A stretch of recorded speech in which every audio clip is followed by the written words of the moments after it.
ولی تماشا نجاه البت روزانه امر وش بغداد دقل بارف دكين بيجمان هل سوكيوتو سر درين بغداد دقل هرما كردستان دي دم كده بوشارة سركنا كوما برزجري كان ريكارين دستوري هنا ياساي هنا ركبني سياسي هنا للسر أرد توجوان هتا بجيكرن حتى بوجه يهرما كردستان هتا شاند برخوب که هیواشان شاند هیوه و مهاشاند هشتا موچه مهانه نهاد که شاندن جاری بغداد و هر رو دستی پیتی تکرن میوانه که میهجای میوه پرسی بدریجه هید گل بحث کن اجی بریس شوان کلاری اندام پارلمان عراقی نها لکلار گل مدایه ام کاتو باش کاکشوان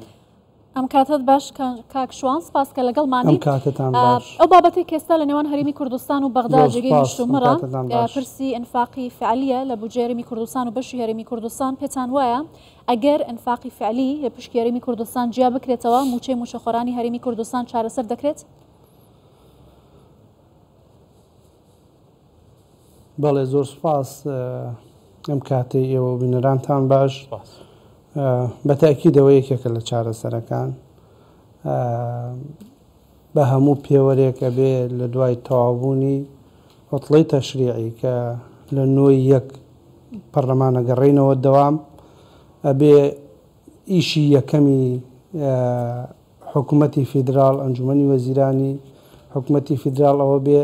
مەشروعی تعدیلی قانونی موازنە بنێرێتە پەرلەمان ئەگەر لە خەمی چارەسەرکردنی کێشەکە بن ئەگەر بیانەوێت کێشەکە چارەسەر ببێ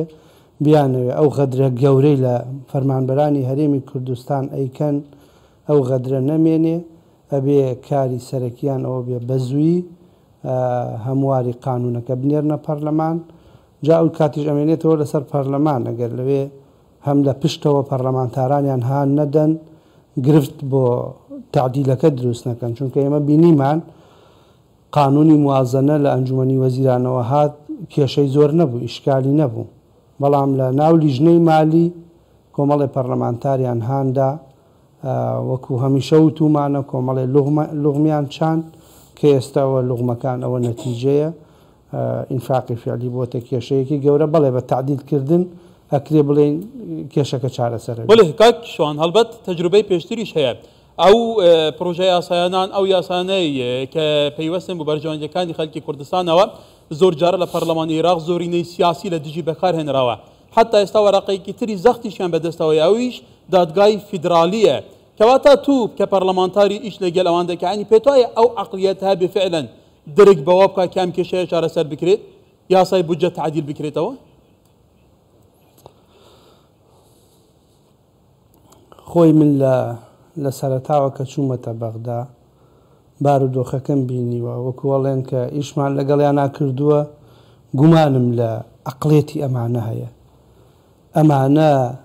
تا ئێستش ناڵین هەمویان بەڵام ئەکرێ بڵین زۆرینەیان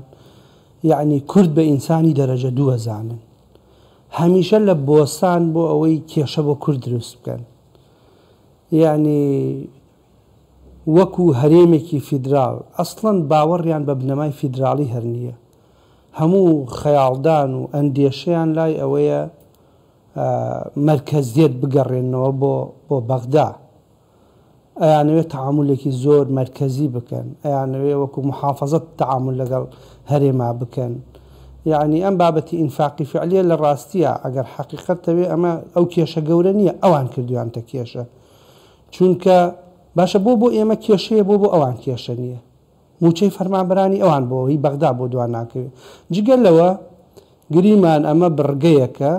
بەسەر ئێمەدا تێپەڕیوە فەقەرەیەکە لە قانونی موازنەکە لە مادەی 11 لە مەسلحەتی ئێمە نییە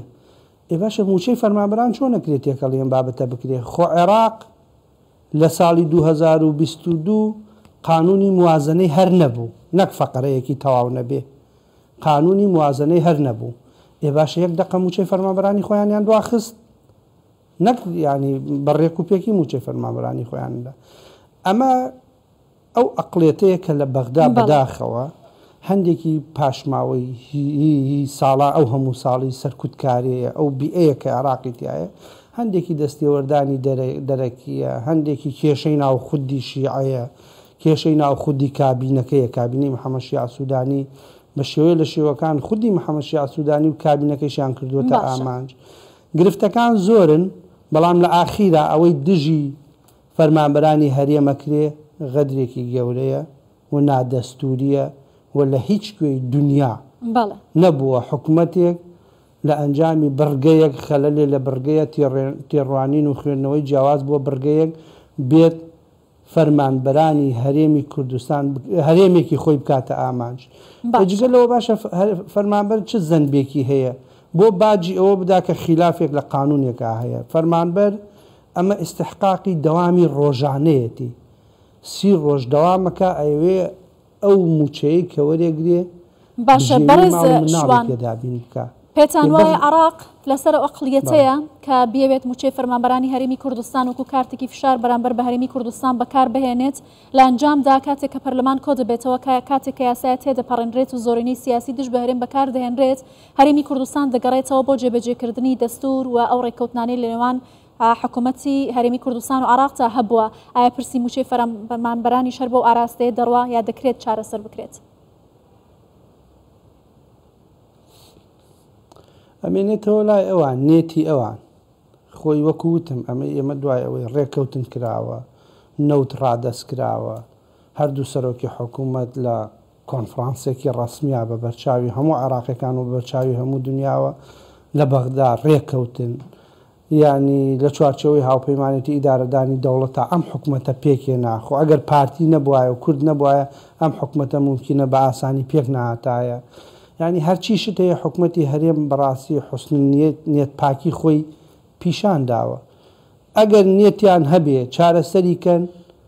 ئەوە چارەسەرەکەی زۆر ئاسانە. ئەگەر نێتیشیان نەبێ چۆن 6 مانگە کێشەیان دروست کردووە بە تەکی دیسان کێشە دروستەکەن. ئەمێنێتەوە سەرەوەی ئێمە ستراتیژی ئێمە چییە؟ بەڕاستی پێویستمان بە ستراتیژێکی بەهێزە ڕوبەڕووی ئەم ئەقلێتە ببینەوە. بەڵێ کاشەوان ئێمە باسی ئەو ستراتیژیە دەکەین. بەڕێز محەممەد شیاع لە دوای پرۆسەی ئازادی عێراق کە کورد یەک ئیرادەی هاوبەشیان هەبوو یەک ستراتیژی هاوبەشیان هەبوو لە بەغدا لە چارچوەی لیستی هاوپەیمانی کوردستان تا 2010 و 11 و 12 کورد بەتوانا بوو بەهێز بوو لە بەغدا و بودجەی کوردستان وەکو خۆی داهات. بەڵام لە ئێستا داوانە حتا سید کە زۆر جار بەرپرسی حزبی هەیە لە هەرێمی کوردستانەوە دێتە بەغدا وای کە حزب سەردانی محەممەد شیاع سوودانی سەرۆکی وەزیران دەکا و سەردانی دام و دەستگا فەرمیەکان دەکا لە کاتێکە لێرە حکوومەتی هەرێمی کوردستان هەیە مواسساتی فەرمی هەیە بوو لە ڕێگای ئەوان تەعامل ناکرێت بوو لە ڕێگای ئەوان کێشەکان چارەسەر ناکرێت. ئەم شێوازە تەعاملی هەندێک لایەنی سیاسی لە کوردستانە لەگەڵ بەغدا تا چەند ئەمە بخۆی کێشەیەکی ترە. خۆی بە تاکید ئەمە کێشەیەکی ترە ئەمە هەندێکی پەیوەستە بەم بارودۆخی کە لە کوردستانە هەیە ئەم مزایەدە و خەڵک خەڵەتاندن و چاواشەکردنی خەڵک. یعنی تۆ سەرۆک حزبێ ئەگەر حکوومەتی بەغدا حکوومەتی فیدراڵ ئامادە نەبێت لەگەڵ حکوومەتی هەرێمان ڕێ بکەوێت ئەو هەموو ڕێکەوتنە هەیە ئەو هەموو سەردان و دیدارە هەیە ئەو هەموو وەفدی تەکنیکاری هەردوو لا یەکترە بینن ئەگەر ئەمە ڕێکەوتن و نەتیجەی باشی لێ نەکەوێتەوە سەرۆک حزبێک ئەچێ بۆ مزایەدە و بە تایبەتی ئێستا تای انتخابات و هەڵبژاردن هەیە و یعنی ئەمە کەرەستەیەکی باشە بەڕاستی شەقامی پێ چاواشە بکەن سەرۆک حزبێ چی پێکرێ ئەسڵەن یەکەم بەغدا وەکو ئەڵێ ئەم کۆدانەی خوێندووەتەوە ئەزانێ بارودۆخی کوردستان چییە بۆ دڵنەوایی یان بۆ مجاملەکردنی ئەم سەرۆک حزبانە ئەم جۆرە لە دیدار و لە خیتاب ئاراستەیەکەن هەم دیدارەکان کە ئەیان بینن هەم دوای دیدارەکانیش کە بەیانێ دەرەکەن سەرۆکی فڵان حزبمان بینی و ممکنە موچە بنێرین و ئەمە نە ئەسلی هەیە نە بنەمای هەیە ئەوی تریش بەڕاستی ینی ئەگەر سەرۆکی حزبێک بیەوێ بنیادی حزبەکەی لەسەر چاواشەکاری بنێ لەسەر ئەوە بنێ بچێت دیداری ڕێک بخات و شەقامی کوردستان و فەرمانبەرانی پێ بخەڵەتێنێ ئەمە بنەمایەکی باتڵە هیچ ئەنجامێکی نابێ و حەقە خەڵکی ینی میلەتی ئێمەش بە تایبەتی فەرمانبەران بەداخەوە کە بوونەتە قوربانی حەقە وشیار بن لەمانە تێبگەێن ینی ئەمە بابەتی انتخاباتە بابەتی مزایەدەیە بابەتێک کە پێش هەموو شتێک نەقسێکە بۆ سەرۆکی ئەو حزبەی کە ئەچێ لە بەغدا ئەڵێ من ئەوە بابەتەکانم یەکلایی کردەوە و زۆر خەبەری وایاندا سەرۆکی ئەنجومەنی وەزیران بڕیاریدا موچە بنێرێ شایستە دارایەکان هیچی هەبوو هەتا بە لە سەتادەی پاشەکەوت و هەتا بە تەمیلی سلێمانی شەوەکە فەوزایە دروستکرا و قرار بۆ حکوومەتی عێراق تەمیلی سلێمانی بکاو موچێ ئەمانە هیچ بنەمایەکیە بوو هیچ ئەساسێکیە بوو بۆیە بەڕاستی وەکو کورد ئەبێ یەک ستراتیژمان هەبێت تێبگەین ئەمە هەم بەغدا ئیستیغلالی بارودۆخەکەیەکە هەم سەرۆک حزبەکانی ئێمەش تێبگەێنین ئەمە بنەمایەکی بەتاڵە ئەبێ هەمومان نزیکەی 69 پەرلەمانتاری کورد لە بەغدای من پێم وایە پێویستە لە ساڵی نوێوە چاوەڕێی هەمواری قانونی موازنە بکەین هاتوو بە ئاسانی هاتنە دەسەوە و لە نێتیان تێگەیشتین مەبەستیان بوو کێشەکان چارەسەر بکەن ئەهلەن وەسەهلەن و لەگەڵیانە بچینە پێش ئەگەر نا ئێمە میکانزمەکانی فشار دەست پێ بکەین 62 پەرلەمانتاری 65 پەرلەمانتاری کورد هەیە ئەتوانین نێڵین جەلسە بڕوا ئەتوانین لە قاعاکانە قاعی جەلسە بایکۆت بکەین مان بگرین یعنی هەتا ئاستی کشانەوە با بزانین ئەمانە حکومەتداری بەڕێزشوان کەواتە فەرمانبەرانی ماندووی ئەخلیەتە هەم لە هەرێمی کوردستان و هەم لە بەغدا هەبن کاڕێگری لە جێبەجێکردنی ماف و شایستەدارایەکانی خەڵکی هەرێمی کوردستان و موچەی فەرمانبەران و موچەخۆرانی هەرێمی کوردستان بکەن ئەوە نەهێڵن ئەم بربەستانە لا بچن کەواتە هەرێمی کوردستان چ بژاردێکی لە بەردەم دەبێت بەرامبەر بە حکوومەتی عێراق شاندەکان بەردەوام سەردان دەکەن بەڵام هەرجارە و بە بیانوێک موچەوە پشکی هەرێمی کوردستان دوا دەکەوێت. ئێمە بژاردەمان زۆرە چونکە وەکووتم بە گوێرەی دەستور بە گوێرەی ئەوەی لە هەموو دنیا هەیە ئەمەی حکوومەتی عێراقیکە ئەمەی حکوومەتی فیدراڵیکە نادات پەروەریە نادەستوریە و ئەم دوو ئەقڵێتەیش کە هەم لە هەرێم هەیە ئەقڵێتی مزایەدە و چەواشەکردنی خەڵک ئەخرەمە کارەساتە تۆ لە کاتێکدا هەموو بابەتەکان ڕوونە تا ئێستاش فەرمانبەرێک پێی وایە خەتای حکوومەتی هەرێمە موچە نادرێ هەر کاتێک ئەو نەک شایستە دارایەکانی هەرێم کە تریلیۆنێک و نزیکەی 400-500 میلیارد دینارەکە مانگانە حەقی هەرێمی کوردستان کە بەغدا بینێرێ ئەمە نە ئەگەر هەر کاتێ حکوومەتی فیدرال هەموو مانگێ 940 میلیاری نار حکوومەتی هەرێم تەوزیعی نەکرد ئەو کاتە هەمومان حەقی گلەیمان هەیە بەڵام مححقونیە تۆ بێ لە کوردستانەوە حزبگەل سەرکردەی سیاسی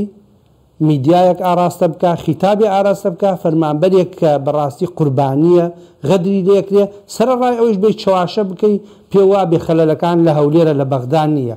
ئەمە دوو جار زوڵمە لەم فەرمانبەرەیەکرێ بەڕاستی ئەبێ خیتابەکان ڕوون بێ ڕاستگۆیانە بێ و لە بەغداش بەڕاستی هەمومان هەموو لایەک بە هەموو حزبەکانەوە